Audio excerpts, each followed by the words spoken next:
ತುಂಬ ಸೊಳ್ಳೆಗಳಾಗಿದ್ದಾವೆ ವಿಪರೀತ. ಈ ಟೈಮ್ನಲ್ಲಂತೂ ಸೊಳ್ಳೆಗಳು ಹೆಚ್ಚಾಗುತ್ತೆ. ಈ ಹೆಚ್ಚಾಗಿರುವಂಥ ಸೊಳ್ಳೆಗಳಿಂದ ನಮ್ಮ ಹೆಲ್ತ್ ಆಗಿರ್ಬೋದು, ಡೆಂಗು, ಜ್ವರ, ಮಲೇರಿಯಾ ಈ ರೀತಿ ನಾನಾ ರೀತಿಯಾದಂಥ ರೋಗಗಳು ನಮ್ಮ ಹೆಲ್ತಿಗೆ ಅಟ್ಯಾಕ್ ಆಗುತ್ತೆ. ಹಾಗಿದ್ದಾಗ ನಿಮಗೆ ಸಿಂಪಲ್ಲಾಗಿ ಒಂದು ಮನೆಮದ್ದನ್ನು ತೋರಿಸ್ಕೊಡ್ತಾ ಇದ್ದೀನಿ. ಯಾವುದೇ ರೀತಿಯಾದಂಥ ಕೆಮಿಕಲ್ ಇಲ್ಲ, ಯಾವುದೇ ರೀತಿಯಾದಂತಹ ಹೊರಗಡೆಯಿಂದ ಪುಡಿ ತರೋದು ಬೇಕಾಗೋದಿಲ್ಲ. ಸಿಂಪಲ್ಲಾಗಿ ಮನೆಯಲ್ಲೇ ಮಾಡ್ಕೋಬೋದು. ಎಕ್ಸ್ಪೈರ್ ಡೇಟ್ ಆಗಿರುವಂತಹ ಟ್ಯಾಬ್ಲೆಟ್ನ ತಗೊಳ್ಳಿ. ಮನೆಯಲ್ಲಿ ಏನಾದರೂ ಹಳೆಯವು ಟ್ಯಾಬ್ಲೆಟ್ಗಳು ಬಿದ್ದಿದ್ದರೆ ಆ ಟ್ಯಾಬ್ಲೆಟ್ಗಳಿಂದ ಇವತ್ತು ನಾನು ನಿಮಗೆ 2 ಟಿಪ್ನ ತೋರಿಸ್ಕೊಡ್ತಾ ಇದ್ದೀನಿ. ತುಂಬ ಸುಲಭವಾಗಿ ಈಸಿಯಾಗಿ ಆಗುತ್ತೆ. ಹಾಗಿದ್ರೆ ಬನ್ನಿ, ನನ್ನ ಚಾನಲ್ಗೆ ನಿಮ್ಮೆಲ್ಲರಿಗೂ ಸ್ವಾಗತ. ಇವತ್ತಿನ ವಿಡಿಯೋದಲ್ಲಿ ಸೊಳ್ಳೆಗಳನ್ನು ಓಡಿಸೋದಾಗಿರ್ಬೋದು ಅಥವಾ ಇಲಿಗಳು ಜಾಸ್ತಿ ಆಗಿದ್ದಾವೆ ಅಂದರೆ ಒಂದೇ ಮನೆ ಮದ್ದು, ಆ ಒಂದೇ ಮನೆ ಮದ್ದಿನಿಂದ 2 ಟಿಪ್ಗಳು ಈಸಿಯಾಗಿ ಮಾಡ್ಕೋಬೋದು ನೋಡಿ.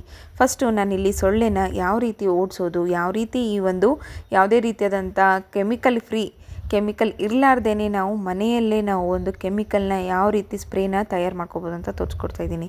ಫಸ್ಟು ನೋಡಿ, ನಾನು ನಿಮ್ಗೆ ಹೇಳಿರೋ ಹಾಗೆ ಒಂದು ಟ್ಯಾಬ್ಲೆಟ್ನ ತೊಗೊಳ್ಳಿ. ಡೇಟ್ ಬಾರ್ ಆಗಿರುವಂಥ ಟ್ಯಾಬ್ಲೆಟ್ನ ತೊಗೊಂಡು ಸಣ್ಣದಾಗಿ ಕುಟ್ಟಿ ಪುಡಿ ಮಾಡ್ಕೊಳ್ಳಿ. ಈ ರೀತಿ ಕುಟ್ಟಿ ಪುಡಿ ಮಾಡ್ಕೊಳ್ಳಿ. ಇದರಲ್ಲಿ ಇನ್ನೊಂದು ಟಿಪ್ ಏನಂತಂದರೆ, ಸಣ್ಣ ಮಕ್ಕಳು 4ನೇ ಕ್ಲಾಸ್ 5ನೇ ಕ್ಲಾಸ್ ಮಕ್ಕಳು ಈ ರೀತಿ ಇರ್ತವೆ. ತುಂಬ ಜನ ಏನು ಮಾಡ್ತಾರೆ, ಆಟ ಆಡ್ತಾ ಇರ್ಬೇಕಾದ್ರೆ ಬಿದ್ದುಬಿಟ್ಟಿರ್ತಾರೆ, ಅವರಿಗೆ ತುಂಬ ಏಟಾಗಿರುತ್ತೆ. ಅಂಥ ಟೈಮ್ನಲ್ಲಿ ಕೂಡ ಈ ರೀತಿ ಟ್ಯಾಬ್ಲೆಟ್ನ ಕುಟ್ಟಿ ಪುಡಿ ಮಾಡಿಬಿಟ್ಟು ಸ್ವಲ್ಪ ಹತ್ತಿ ಹಾಕ್ಬಿಟ್ಟು ನೀವು ಅಲ್ಲಿ ಕಟ್ಟೋದ್ರಿಂದ ಜಲ್ದಿ ನಿಮಗೆ ಏಟಾಗಿರುವಂಥ ಜಾಗದಲ್ಲಿ ವಾಸಿ ಆಗುತ್ತೆ. ಹಾಗಾಗಿ ಈ ಟಿಪ್ನು ಕೂಡ ಮರಿಬೇಡಿ.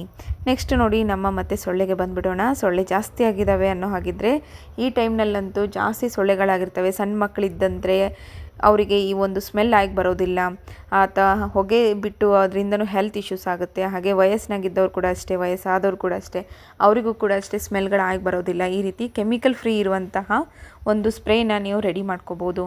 ಇದಕ್ಕೆ ನೆಕ್ಸ್ಟ್ ಬಂದುಬಿಟ್ಟು ಸೊಳ್ಳೆ ಹೋಗೋದಕ್ಕೆ ಮೇನ್ ಒಂದು ಇಂಗ್ರೀಡಿಯೆಂಟ್ ಏನಪ್ಪ ಅಂತಂದರೆ ಕರ್ಪೂರದ ಸ್ಮೆಲ್ಲಿಗೆ ಸೊಳ್ಳೆಗಳು ಜಾಸ್ತಿ ಇರೋದಿಲ್ಲ, ಜಲ್ದಿ ಹೋಗ್ಬಿಡುತ್ತೆ. ಹಾಗಾಗಿ ನಾನಿಲ್ಲಿ ಕರ್ಪೂರ ಮತ್ತು ಟ್ಯಾಬ್ಲೆಟ್ ಎರಡನ್ನೂ ಕುಟ್ಟಿ ಪುಡಿ ಮಾಡಿ ಹಾಕ್ಕೊತಾ ಇದ್ದೀನಿ. ನೆಕ್ಸ್ಟ್ ಇದಕ್ಕೆ ಡೆಟಾಲ್ನ ಹಾಕ್ಕೊತಾ ಇದ್ದೀನಿ. ಡೆಟಾಲ್ ಸ್ಪ್ರೇ ಕೂಡ ಅಷ್ಟೇ ತುಂಬ ಹೆಲ್ಪ್ ಮಾಡುತ್ತೆ ಸೊಳ್ಳೆಗಳನ್ನು ಓಡಿಸೋದಕ್ಕೆ. ಹಾಗಾಗಿ ಸೊಳ್ಳೆಗಳನ್ನು ಓಡಿಸ್ಬೇಕು ಅನ್ನೋ ಹಾಗಿದ್ರೆ ಡೆಟಾಲ್ನ ಮಾತ್ರ ಕಂಪಲ್ಸರಿ ಮಿಸ್ ಮಾಡಲಾರ್ದೆ ಹಾಕ್ಕೊಳ್ಳಿ. ಈಗ ನೋಡಿ ರೆಡಿಯಾಗಿದೆ. ನಾನಿಲ್ಲಿ 2 ಟಿಪ್ ಅಂತ ಹೇಳಿದ್ದೆ. ಫಸ್ಟ್ ಟಿಪ್ ಬಂದುಬಿಟ್ಟು ಒಂದು ಬಿಸ್ಕೆಟ್ನ ತೊಗೊಳ್ಳಿ. ಬಿಸ್ಕೆಟ್ನ ತೊಗೊಂಡು ಹೆಚ್ಚಾಗಿ ಇಲಿಗಳು ಜಾಸ್ತಿ ಆಗಿದ್ದಾವೆ ಅನ್ನೋ ಹಾಗಿದ್ರೆ ಈ ರೀತಿ ರೆಮಿಡಿನ ಟ್ರೈ ಮಾಡಿ. ತುಂಬ ಅಂದರೆ ತುಂಬ ಎಷ್ಟು ಯೂಸ್ ಆಗುತ್ತೆ ಅಂತಂದರೆ ಒಂದ್ಸತಿ ನೀವು ಡೆಫಿನೆಟ್ಲಿ ಟ್ರೈ ಮಾಡಿ. ಇಲಿಗಳಿಗೆ ಮೈದಾ ಹಿಟ್ಟಿನಿಂದ ಮಾಡಿರುವಂಥ ಯಾವುದೇ ಆಗಿರ್ಬೋದು ಇಷ್ಟ ಆಗುತ್ತೆ. ಬಜ್ಜಿ ಆಗಿರ್ಬೋದು ಅಥವಾ ಈ ಮೈದಾ ಹಿಟ್ಟಿಂದ ಮಾಡಿರುವಂತಹ ಬಿಸ್ಕೆಟ್ ಆಗಿರ್ಬೋದು, ಬ್ರೆಡ್ ಆಗಿರ್ಬೋದು ತುಂಬ ಇಷ್ಟಪಟ್ಟು ತಿನ್ನುತ್ತೆ. ಹಾಗಾಗಿ ಈ ರೀತಿ ಒಂದು 2 ಬಿಸ್ಕೆಟ್ನ ತೊಗೊಳ್ಳಿ. ನಾರ್ಮಲಾಗಿ ನಿಮ್ಮ ಮನೆಯಲ್ಲಿ ಯಾವ ಬಿಸ್ಕೆಟ್ ಇದೆ ಆ ಬಿಸ್ಕೆಟ್ನ ತೊಗೊಂಡು ಅದ್ರ ಮಿಡಿಲ್ನಲ್ಲಿ ನಾನು ನಿಮ್ಗೇನು ತೋರಿಸಿದ್ನಲ್ಲ ಈ ಒಂದು ಲಿಕ್ವಿಡ್ನ ಏನು ಮಾಡ್ಕೊಂಡಿದ್ವಲ್ಲ ಆ ಲಿಕ್ವಿಡ್ನ ಹಾಕಬೇಕಾಗುತ್ತೆ. ಈಗ ಹಾಕಿಬಿಟ್ಟು ಸೈಡಿಗೆ ಇಟ್ಕೊಳ್ಳಿ. ಅದು ಅಂಟಬೇಕು, ಸೊ ಅಂಟೋವರೆಗೂ ಅದನ್ನು ಸೈಡಿಗೆ ಇಟ್ಕೊಳ್ಳಿ. ನೆಕ್ಸ್ಟ್ ಬಂದುಬಿಟ್ಟು ಇನ್ನೂ ಒಂದಕ್ಕೆ ನಾನು ಆಲ್ರೆಡಿ ಉಳಿಸಿರುವಂಥ ಅರ್ಧ ಭಾಗ ಏನು ಉಳಿದಿತ್ತಲ್ವ ಅದರಲ್ಲಿ ಈಗ ಅರ್ಧ ಗ್ಲಾಸ್ ಒಂದು ಬೌಲ್ ತುಂಬುವಷ್ಟು ನೀರನ್ನು ಆ್ಯಡ್ ಮಾಡ್ಕೋಬೇಕಾಗುತ್ತೆ. ನೋಡಿ, ಇವಾಗ ನಾನು ತೋರಿಸ್ತಾ ಇದ್ದೀನಲ್ಲ ಇದೇ ರೀತಿ ಆ್ಯಡ್ ಮಾಡ್ಕೊಂಡ್ಬಿಟ್ಟು ಚೆನ್ನಾಗಿ ಕಲಸಿ ಒಂದು 2 ನಿಮಿಷ ಬಿಡಿ. ಚೆನ್ನಾಗಿ ಅದರಲ್ಲಿ ಇರುವಂಥ ಟ್ಯಾಬ್ಲೆಟ್ ಏನಿದೆ ಅದು ಕರಗಬೇಕು. ಈ ಒಂದೇ ಒಂದು ಸೊಳ್ಳೆಗಳೇನಿದ್ದಾವೆ ನೋಡಿ ಮತ್ತೆ ನಿಮ್ಮ ಹತ್ರ ಬರೋದೇ ಇಲ್ಲ ನಿಮ್ಮ ಮನೆಗೆ. ಹಾಗೆ ಇದನ್ನು ನೀವು ಮಾಡೋ ಟೈಮ್ನಲ್ಲಿ ನೀವು ಇನ್ನೊಂದು ಏನು ಮಾಡಬೇಕಪ್ಪ ಅಂತಂದರೆ, ಎಲ್ಲ ಡೋರ್ ಆಗಿರ್ಬೋದು, ವಿಂಡೋಸ್ ಆಗಿರ್ಬೋದು ಎಲ್ಲವನ್ನು ಕೂಡ ನೀವು ಸಾಯಂಕಾಲ 3 ಗಂಟೆ 4 ಗಂಟೆ ಒಳಗಡೆನೇ ನೀವು ಕ್ಲೋಸ್ ಮಾಡಬೇಕಾಗುತ್ತೆ.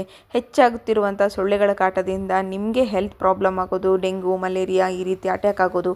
ಸೊ ಹಾಗಾಗಿ ಹೆಚ್ಚಾಗಿ ಹೆಲ್ತ್ ಕಡೆ ಆಗಿರ್ಬೋದು ಕಾನ್ಸಂಟ್ರೇಟ್ ಕೊಡ್ಕೊಡೋದು ತುಂಬ ಇಂಪಾರ್ಟೆಂಟ್ ಇರುತ್ತೆ. ಈಗ ನೋಡಿ ಸ್ಪ್ರೇ ರೆಡಿಯಾಗಿದೆ. ಈ ಸ್ಪ್ರೇನ ನಾನೀಗ ಒಂದು ಬಾಟ್ಲಲ್ಲಿ ಹಾಕ್ಕೊತಾ ಇದ್ದೀನಿ. ಈ ರೀತಿ ಬಾಟ್ಲಲ್ಲಿ ಹಾಕಿಬಿಟ್ಟು ಸಣ್ಣ ಮಕ್ಕಳು ಹುಟ್ಟಿರುವಂಥ ಕೂಸಾಗಿರ್ಬೋದು, ಒಂದು 5 ವರ್ಷದ ಒಳಗಡೆ ಇರೋ ಮಕ್ಕಳಾಗಿರ್ಬೋದು, ಇವಕ್ಕೆಲ್ಲ ಜಾಸ್ತಿ ಸೊಳ್ಳೆ ಕಡಿದ್ಬಿಟ್ರೆ ಡೆಂಗು ಆಗೋ ಚಾನ್ಸಸ್ ಭಾಳ ಇರುತ್ತೆ. ಯಾಕಂದರೆ ಅವರಲ್ಲಿ ಇಮ್ಯುನಿಟಿ ಕಮ್ಮಿ ಇರೋ ಕಾರಣ ಅವರಿಗೆ ಜಲ್ದಿ ಸೊಳ್ಳೆ ಕಡಿದ ತಕ್ಷಣ ಡೆಂಗು ಆಗೋ ಚಾನ್ಸಸ್ ಭಾಳ ಇರುತ್ತೆ. ಹಾಗಾಗಿ ಎಷ್ಟಾಗುತ್ತೋ ಅಷ್ಟು ನಾವು ಮನೆಯಲ್ಲೇ ಇರುವಂಥ ಮನೆ ಮದ್ದನ್ನು ಟ್ರೈ ಮಾಡೋದ್ರಿಂದ ಅವಾಯ್ಡ್ ಮಾಡೋಕ್ಕೆ ಹೆಲ್ಪ್ ಆಗುತ್ತೆ. ನೋಡಿ, ಈ ರೀತಿ ಸ್ಪ್ರೇ ಮಾಡ್ಕೋಬೇಕು. ಎಲ್ಲೆಲ್ಲಿ ಅಂತಂದರೆ ವಿಂಡೋಸ್ ಹತ್ರ, ಹಾಗೆ ನೀವು ಮಲಗುತ್ತಿರುವಂಥ ಬೆಡ್ಡಿನ ಹತ್ರ ಕೂಡ ಜಾಸ್ತಿ ಇರುತ್ತೆ. ಹಾಗೆ ಬಟ್ಟೆಗಳು ಎಲ್ಲಿ ಜಾಸ್ತಿ ಇರುತ್ತೋ, ಎಲ್ಲಿ ಬ್ಯಾಡ್ ಇರುತ್ತೋ ಅಲ್ಲಿ ಕೂಡ ಜಾಸ್ತಿ ಇರುತ್ತೆ. ಹಾಗಾಗಿ ಇದನ್ನು ಒಂದು ಕಡೆ ಎಲ್ಲ ಕಡೆ ಸ್ಪ್ರೇ ಮಾಡ್ಕೊಂಡು ವಿಂಡೋಸ್ಗೆ, ಕರ್ಟನ್ಗೆ ಎಲ್ಲ ಕಡೆ ಕೂಡ ಸ್ಪ್ರೇ ಮಾಡೋದ್ರಿಂದ ನಿಮಗೆ ಸೊಳ್ಳೆಗಳು ಕಮ್ಮಿ ಆಗ್ತಾ ಹೋಗ್ತವೆ. ನೆಕ್ಸ್ಟ್ ಬಂದುಬಿಟ್ಟು ನೋಡಿ, ನಾನು ಆಲ್ರೆಡಿ ಅವಾಗ ಏನು ಅಂಟಿಸಿಟ್ಟಿದ್ನಲ್ವ ಬಿಸ್ಕೆಟು, ಅದನ್ನು ನೀವು ರಾತ್ರಿ ಸಮಯದಲ್ಲಿ ಈ ರೀತಿ ನಿಮ್ಮ ಗ್ಯಾಸ್ ಕಟ್ಟೆ ಮೇಲ್ಗಡೆ ಅಥವಾ ಎಲ್ಲಿ ಜಾಸ್ತಿ ಇಲಿಗಳು ಅನಿಸುತ್ತೋ ಆ ಜಾಗದಲ್ಲಿ ಇಟ್ಕೊತ ಬನ್ನಿ. ಇಲಿಗಳು ಅದನ್ನು ತಿಂದುಬಿಟ್ಟು ಓಡೋಗ್ಬಿಡೋದಂತೂ ಗ್ಯಾರಂಟಿ.